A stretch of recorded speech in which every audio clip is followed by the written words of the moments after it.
I'm Nate Eaton with EastIdahoNews.com. We have some breaking news to bring you right now. The body of Dylan Rounds has been found. Dylan Rounds, his remains have been found in the remote area of Lucin, Utah. Dylan is the young 19-year-old who vanished over Memorial Day weekend back in 2022. He was a farmer. He moved to the desert town of Lucin, Utah, which is in northern Utah, kind of near the Nevada border, when he vanished. And his family tells me that this morning his remains were found near or in Lucin in a remote area. That's all the information that we have at the moment from his family. Of course, Rounds had been missing since May of 2022. The 19-year-old spoke with his mother on the phone right before he vanished, and his family has spent the past 2 years searching for answers.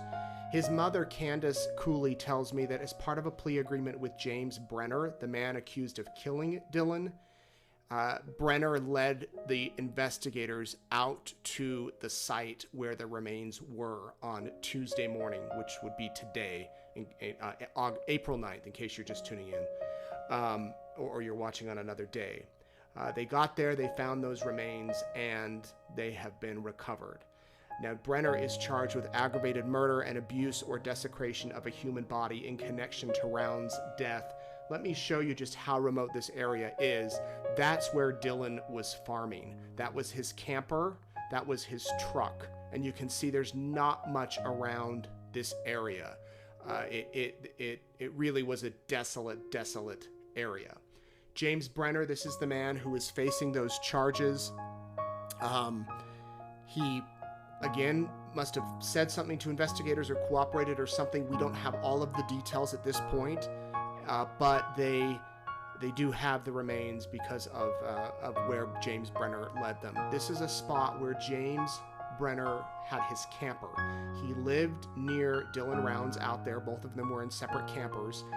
And when Dylan's family went out to begin looking for him in late May of 2022, they found his boots right there behind that mound of dirt, which was some distance off.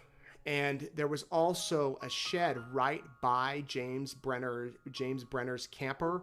This is what that shed looked like. And within a few days of Dylan disappearing, James Brenner cleaned that shed to the point of how it looks now. You know, it doesn't look very clean maybe to some of us, but he did remove bags out of that shed according to Dylan's family, and he did take those to an undisclosed location. And so all of this would likely have come into play if there was a trial. It still could as far as evidence, but as I mentioned, according to Dylan's family, as part of some sort of plea deal, Brenner took the authorities to the area where Dylan's body was, and they were able to find it. I spoke with Dylan's family. They, of course, are a lot of emotions tonight. This has been such a mystery for 2 years now. But Candace did ask me to convey, we thank everyone for their support and love. We are grateful we now have Dylan's body and can bring him home as we continue our fight for justice.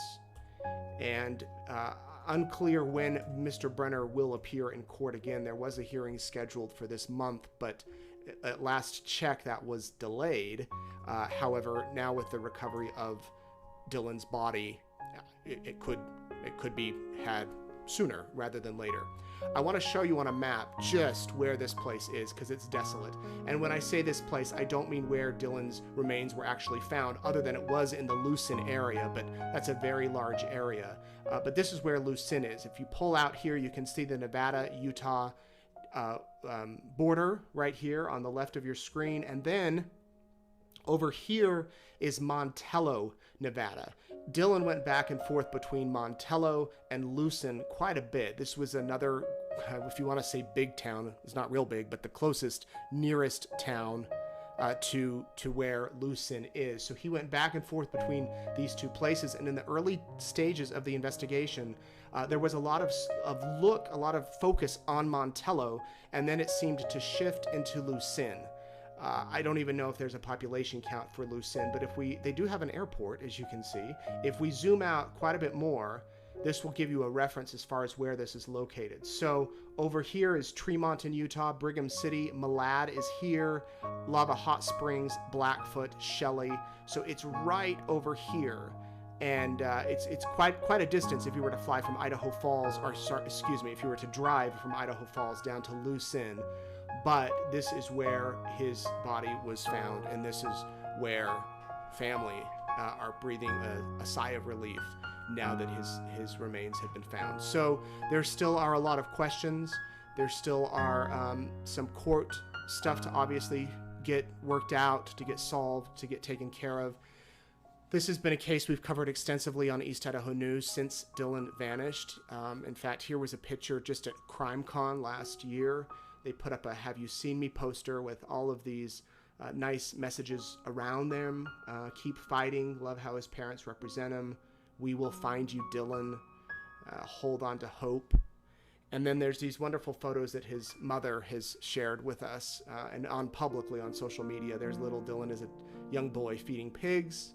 There he is on a tractor. He loved farming, was big into farming, big into the outdoors, fishing.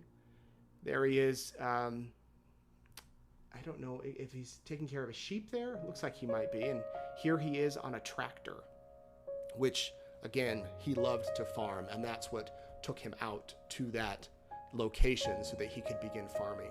He was raised in eastern Idaho. His father is still in eastern Idaho, Justin Rounds. And tonight, again, they have the answer they've been waiting for. They have recovered Dylan Rounds' body.